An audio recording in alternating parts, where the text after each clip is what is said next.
Hello friends, welcome to Ramesh TNPSC academy. இன்றைக்கி நம்ம இந்த வீடியோவில் என்ன பார்க்க போகிறோம்னா, ஆவரேஜ், அதாவது வந்து பார்த்திங்கன்னா சராசரி அந்த டாப்பிக்கில் வந்து பார்ட் 3 வீடியோ வந்து நம்ம பார்க்க போகிறோம். ஏற்கனவே பார்ட் 1 பார்ட் 2ல் வந்து பார்த்திங்கன்னா நிறைய மாடல்ஸ் வந்து நம்ம பார்த்துருந்தோம், மாடல் டைப்ஸ் வந்து பார்த்துருந்தோம்.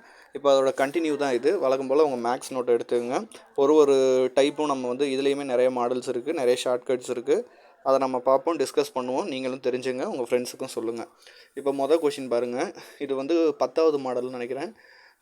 ஒருவர் வந்து பார்த்திங்கன்னா ஒரு குறிப்பிட்ட தூரத்தை வந்து பார்த்திங்கன்னா மணிக்கு 30 கிலோமீட்டர் வேகத்தில் வந்து கடக்கிறாரு, சரிங்களா? மீண்டும் அவர் அந்த இடத்துக்கு போயிட்டு திரும்ப அதே தூரத்தை வந்து மணிக்கு 20 கிலோமீட்டர் வேகத்தில் திரும்ப வருகிறாருங்கும்போது இந்த மொத்த பயணத்தோட சராசரி கண்டுபிடிங்கள் அப்படின்னு வந்து சொல்லியிருக்காங்க. ஸோ நிறைய பேர் நினைப்பீங்க, இதுக்கு முன்னாடி பார்ட் 1 பார்ட் 2 பார்த்தவங்க வந்து என்ன நினைப்பீங்கன்னா, இதுக்கும் வந்து நம்ம ஏன் இந்த சென்டர் வேல்யூ ஷார்ட்கட் யூஸ் பண்ணக்கூடாது அப்படின்னு வந்து நிறைய பேர் நினைப்பீங்க. ஏன்னா அது வந்து ஒரு ஈஸியான ஷார்ட்கட்டாக நம்ம சொல்லியிருந்தோம். அப்போ இதுக்கும் சென்டர் வேல்யூ ஷார்ட்கட் யூஸ் பண்ணலாமே, இதில் வந்து 2 வேல்யூ தானே கொடுத்துருக்காங்க, 30ம் 20ம் கொடுத்துருக்காங்க. சென்டர் வேல்யூனா அப்போ 25 தானே ஆவரேஜாக இருக்கும் அப்படின்னு நீங்கள் நினைப்பீங்க. ஆனால் அது மாதிரி போட்டிங்கன்னா ஆன்சர் தப்பு. சொல்லப்போனால் கொஷின் எடுக்கிறவங்களும் இதே மைண்டில் வச்சு தான் ஆப்ஷன்லேயும் உங்களுக்கு 25 கொடுத்துருப்பாங்க. ஸோ சென்டர் வேல்யூ ஆன்சர் நீங்கள் இதில் எடுக்கக்கூடாது. ஏன்னா இதில் வந்து டைம் அப்படிங்கிற ஒரு விஷயம் வந்து இந்த மாடலில் ஆட் ஆகுது. இதுக்கு முன்னாடி நீங்கள் பார்த்த ஆவரேஜோட டைப்பில் டைம்ங்கிற ஒரு விஷயம் ஆட் ஆகலை, சரிங்களா? ஸோ அதுக்கு முன்னாடிலாம் வெறும் வேல்யூ கொடுப்பாங்க, சில டைப்ஸ் கொடுப்போம், அதில் வந்து நீங்கள் ஆவரேஜ் போட்டிங்க. ஸோ நீங்கள் அதை ஃபஸ்ட் ரெண்டை பார்த்தீங்கன்னா தான் உங்களுக்கு இந்த வீடியோ புரியும். இந்த மாடலில் புதுசாக என்ன இருக்குன்னா, இதில் நேரம் சம்மந்தப்பட்டு இருக்குது. ஸோ அப்படிங்கும்போது இதுக்கு சின்னதாக 2 ஃபார்முலா பார்த்தாலே போதும். ஃபஸ்ட்டு நம்ம பார்க்க போகிற இந்த மாடலில் வந்து பாருங்கள், ஷார்ட்கட் என்னென்னா இதில் 2 கிலோ ஸ்பீடு தான் வந்து கொடுத்துருக்காங்கன்னா, இது 2 ஸ்பீடு ஃபார்முலா ஒன்று இருக்குது.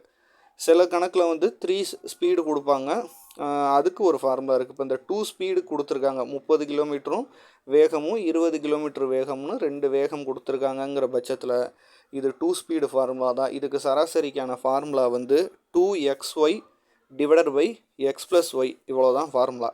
ரொம்ப ஈஸி தான். இதில் எக்ஸுங்கிறது ஒரு வேகத்தையும் ஒய்ங்கிறது மற்றொரு வேகத்தையும் குறிக்கும். அந்த எவ்வளோ வேகத்தில் போயிருக்காங்க, எத்தனை கிலோமீட்டருங்கிறது தான். ஸோ இப்போ 2வை நம்ம அப்படியே வச்சுக்கிறோம். எக்ஸுக்கு பதிலாக முதல்ல இருக்கிற வேகமான 30 கிலோமீட்டர் வேகத்தையும் மணிக்கு, அடுத்து 2வது கொஷின் 20 கிலோமீட்டர் வேகம், சரிங்களா? மணிக்கு. சொல்லப்போனால் இதில் மணிக்கு அப்படிங்கிறது சமமாக இருக்கணும். இப்போ சில கொஷின்ஸில் அரை மணி நேர வேகம் கொடுத்துருந்தாங்கன்னா அதை நீங்கள் 1 மணி நேரமாக கன்வெர்ட் பண்ணிங்கன்னா தான் ஆன்சர் கரெக்டாக வரும். உங்களுக்கு சொல்கிற விஷயம் புரியுதுங்களா? ஸோ வேல்யூவை நீங்கள் சப்ஸ்டியூட் பண்ணிட்டு வழக்கம் போல் மல்டிப்ளை டிவைட்லாம் பண்ணிங்கிற பட்சத்தில் இந்த 2 வேகத்துக்குமான சராசரி வேகம் நமக்கு மொத்த பயணத்தில் ரொம்ப சிம்பிளாக கிடச்சிரும். ஆனால் ஆன்சர் 24 தான் இந்த கணக்குக்கு வருது. சென்ட்ரு வேல்யூ மெத்தட் அது அந்த ஷார்ட்கட்டு, சரிங்களா? ஸோ இந்த மாடல் ரொம்பவே ஈஸியான ஒன்று தான். ஸோ ஃபார்முலா உங்களுக்கு தெரிஞ்சிருச்சுன்னா கொஞ்சம் கூட யோசிக்காமல் நீங்கள் செம்ம டெரைவ் பண்ணிட்டு போயிடலாம். இப்போ நெக்ஸ்ட்டு மாடல், அடுத்த கொஷின் பாருங்கள். இந்த மாடலுக்கும் அதுக்கும் கொஞ்சம் சேஞ்சஸ் இருக்கும். இது வந்து 11வது மாடல், நம்ம ஆவரேஜில் பார்க்கக்கூடிய 11வது மாடல். ஒரு பேருந்து ஏங்கிற இடத்திலிருந்து பிங்கிற இடத்திற்கு 40 கிலோமீட்டர் வேகத்திலும், பின்பு வந்து பார்த்திங்கன்னா பிங்கிற இடத்திலிருந்து சிங்கிற இடத்திற்கு 20 கிலோமீட்டர் வேகத்திலும், சிங்கிற இடத்துலேருந்து டி என்கின்ற இடத்திற்கு மீண்டும் 40 கிலோமீட்டர் வேகத்திலும் சென்றது. இந்த மொத்த பயணத்தோட சராசரி சொல்லுங்கள் அப்படின்னு வந்து கேட்டிருக்காங்க. சொல்லப்போனால் இதில் 3 ஸ்பீடு இருக்குது. ஸோ நம்ம பழைய ஃபார்முலா மெத்தட் படி நீங்கள் நிறைய பேர் நினைப்பீங்க 3 ஸ்பீடு இருக்குது, 3ஐயும் கூட்டினா 100 வரும், 3ஆல் டிவைட் பண்ணால் 33 சம்திங் வேல்யூ போகும். ஸோ அதான் சராசரியான்னு கேட்டால் கிடையாது. நான் ஏற்கனவே சொன்ன மாதிரி இதில் டைம் ஆட் ஆகிருக்கு. ஸோ கான்செப்ட் இதில் வேறு. டைம்ங்கிற ஒரு விஷயம் இதுக்குள்ளே இருக்கிற வசிக்கு இது வேறு கான்செப்டில் போகும். ஸோ நான் ஏற்கனவே சொன்ன மாதிரி 2 ஸ்பீடு ஃபார்முலாவில் சின்ன ஒரு சேஞ்சு தான். அதில் வந்து 2xy டிவைடட் பை x + yன்னு படித்தோம்ல. இப்போ 3 ஸ்பீடு இது கொஷினில் இருக்குங்கிற பட்சத்தில் 3 ஸ்பீடுக்கு என்னன்னா 3xyz, 3ஆவதாக ஒரு ஸ்பீடு இருக்க வசிக்கு மேலே நீங்கள் z 2 வந்து 3ஆக மாறிக்குது, xyயோட z சேர்ந்துக்குது, டிவைடட் பை கீழே வந்து பார்த்திங்கன்னா xy + yz + zx, அதாவது 2 ஸ்பீடாக நம்ம மல்டிப்ளை பண்ணி ஆட் பண்ணிக்க போகிறோம். இதுதான் விஷயம். ரொம்ப ரொம்ப எளிமையான ஆவரேஜில் 3 ஸ்பீட் மெத்தட். இந்த கொஷின்ஸ் அடிக்கடி கேட்டிருக்காங்க. ஸோ 3யோட அவங்க கொடுத்துருக்க 3 ஸ்பீடையும் மேலே டாப்பில் மல்டிப்ளை பண்ணிட்டு டிவைடட் பை போட்டு 2 ஸ்பீடை மல்டிப்ளை ப்ராக்கெட்டில் கன்ஃபியூஸ் ஆகாமல் மல்டிப்ளை பண்ணி அதை ப்ளஸ் பண்ணிங்கன்னா வழக்கம் போல் நம்ம அடித்தல் அதெல்லாம் பண்ணுவோம். எதுக்கு ஜீரோஸை கேன்சல் பண்ணுறோம், 2 டேபிள்ஸில் வரதை அடிக்கிறோம், 4 டேபிள்ஸில் வரதை அடிக்கிறோங்கிற பட்சத்தில் இறுதியாக நமக்கு இந்த மொத்த பயணத்தோட சராசரி 30 கிலோமீட்டர் ஸ்பீடு அப்படிங்கிறது நமக்கு கிடைக்கும். சரிங்களா? ஸோ ரொம்ப ஈஸியான மெத்தட் தான், ரொம்ப காம்ப்ளிகேட் பண்ணிக்க அவசியம் இல்லை. சரிங்களா? ஸோ இப்போ நம்ம என்னென்ன மாடல் பார்த்துருக்கோம், 2 ஸ்பீட் மெத்தடு பார்த்துருக்கோம், 3 ஸ்பீட் மெத்தட் ஆவரேஜில் பார்த்துருக்கோம். இப்போ அடுத்து இது ரெண்டுக்குமே இன்பிட்வீனில் ஒரு மெத்தட் இருக்குது.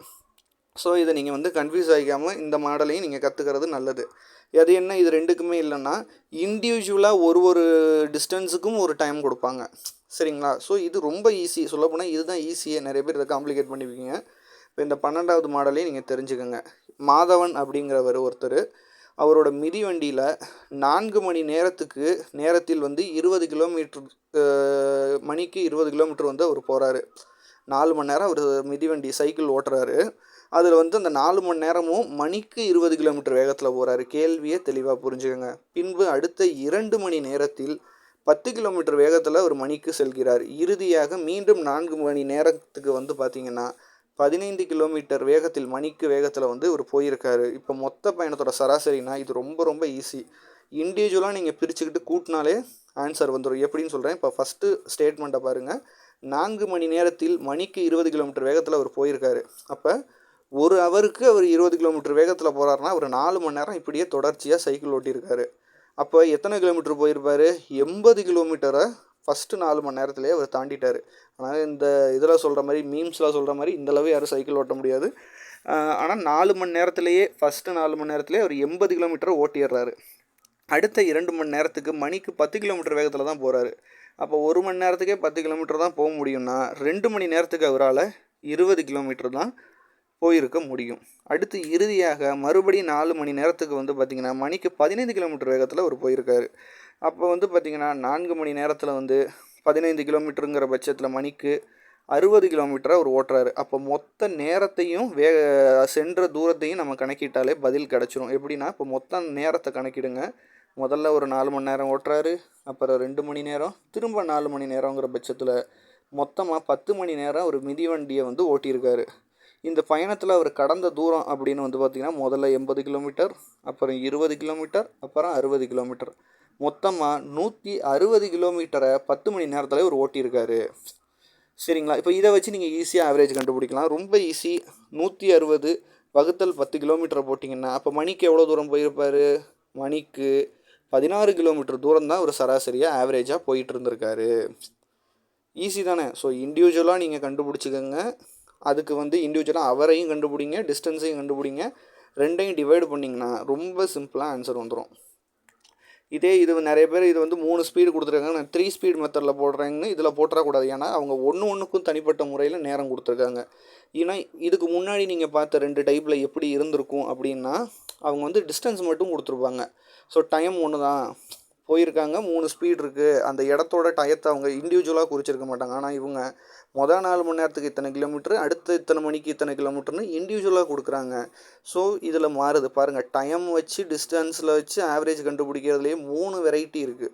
ஸோ ஒரு வெரைட்டியை மட்டும் நம்ம கற்றுக்காமல் இந்த வீடியோவில் டைமை வச்சு வரக்கூடிய ஆவரேஜ் சம்ஸ் எல்லாத்தையுமே இந்த வீடியோவில் நம்ம பார்த்துருக்கோம். நிச்சயமாக இந்த மெத்தட்ஸ் எல்லாம் உங்களுக்கு ஆவரேஜ் சம்மில் ரொம்பவே யூஸ்ஃபுல்லாக இருக்கும்னு நான் நம்புகிறேன். இந்த வீடியோ உங்களுக்கு உண்மையிலே பயனுள்ளதாக இருந்திருக்குன்னு நீங்கள் நம்புறீங்கன்னா பட்சத்தில் வீடியோவுக்கு ஒரு லைக் போடுங்க. உங்கள் ஃப்ரெண்ட்ஸுக்கெலாம் வந்து ஷேர் பண்ணுங்கள். நம்ம சேனலை பற்றி சொல்லுங்கள். உங்களுக்கு வந்து அடுத்து எந்த டாபிக் நான் மேக்ஸில் எடுத்தால் உங்களுக்கு யூஸ்ஃபுல்லாக இருக்குமோ அதை நீங்கள் கமெண்ட் பண்ணுங்கள். இது வந்து பார்த்திங்கன்னா டிஎன்பிஎஸ்சி நிறைய பேர் நினச்சிக்கிறாங்க நம்ம சேனல் பேர் டிஎன்பிஎஸ்சின்னா அது ஆரம்பத்தில் இருந்துச்சு. ஆனால் காவல் துறைக்கு நடக்கக்கூடிய தேர்வுகளுக்கும் நம்ம மெட்டீரியல்ஸ் போட்டுட்ருக்கோம். வீடியோஸ் டாபிக் இது போடுறோம். கோர்ட் எக்ஸாம் எல்லாமே நம்ம இது பண்ணுறோம். ஆர்ஆர்பிலாம் சொல்கிறோம். ஸோ நிறைய பேர் டிஎன்பிஎஸ்சினோன்னா டிஎன்பிஎஸ்சி மட்டும்தான் அப்படிங்கிற மாதிரி நினச்சிக்கிறாங்க. அந்த இதில் சொல்கிற மாதிரி காய்கறி கடையில் இப்போ கறியை மட்டும் தர வேண்டியதானேங்கிற மாதிரி நினச்சிக்கிறீங்க. ஸோ நம்ம சேனலில் எல்லாமே சொல்கிறோம். நம்ம ஃப்ரெண்ட்லியாக தான் அப்ரோச் பண்ணுறோம். உங்களுக்கு எந்தெந்த டாபிக்ஸ் வேணுமோ சொல்லுங்கள். நம்ம அதுக்கு மெட்டீரியல், நம்ம நோட்ஸ்லாம் ரெடி பண்ணி ரொம்ப சிம்பிளாகவே சொல்லி தரோம். உங்கள் ஃப்ரெண்ட்ஸுக்கெலாம் சொல்லுங்கள். ஷேர் பண்ணுங்கள். ஃபஸ்ட் டைம் வரீங்கன்னா சப்ஸ்கிரைப் பண்ணிட்டு பெல் ஐக்கான் வந்து நீங்கள் ப்ரெஸ் பண்ணிக்கோங்க. அப்போ தான் அடுத்தடுத்து வீடியோஸ் போடுறது உங்களுக்கு தெரிய வரும்.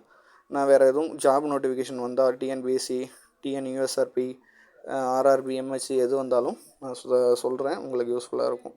தொடர்ந்து பாருங்கள், சப்போர்ட் பண்ணுங்கள். நன்றி, வணக்கம்.